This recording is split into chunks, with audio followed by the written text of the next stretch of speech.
Orthopaedic রিপোর্টে স্পন্ডিলোলাইসিস, spondylolisthesis বা spondylitis বা স্পন্ডিলোসিস এই চারটির মধ্যে যে কোনো একটা টার্ম দেখে থাকবে, কিন্তু এদের প্রত্যেকটা মানে কি আর এদের মধ্যে ডিফারেন্স বা কি আছে আসো বুঝিয়ে দিচ্ছি।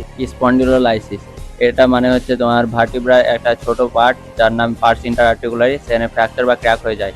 এটা সাধারণত ইয়ং অ্যাথলিটদের ক্ষেত্রে দেখা যায়, আর এটার কারণ রিপিটেড স্ট্রেস, এর ফলে লোয়ার ব্যাক পেন হয়। স্পন্ডিলোলিস্থেসিস এটি ভার্টিব্রা সামনের দিকে স্লিপ হয়ে যায়, এটি সাধারণত অ্যাডাল্টের ক্ষেত্রে দেখা যায়। এর ফলে তোমার নার্ভ কম্প্রেস হয়ে যেতে পারে, আর এর কারণে তোমার লোয়ার ব্যাক পেন হয়। স্পন্ডিলোলাইসিস এটি এজ রিলেটেড ডিজেনারেশন, এর ফলে তোমার ইন্টারভার্টিব্রাল ডিস্ক পাতলা হয়ে যায়, আর এটি সাধারণত বয়স্কদের ক্ষেত্রে দেখা যায়, আর এর ফলে তোমার স্টিফনেস, পেন দেখা যায়। স্পন্ডিলাইসিস এটি মানে হচ্ছে স্পাইনের ইনফ্লামেশন, এটি সাধারণত অটোইমিউন ডিজিজ বা ইনফেকশন হতে পারে, এটি সাধারণত ইয়ং অ্যাডাল্টদের ক্ষেত্রে দেখা যায়।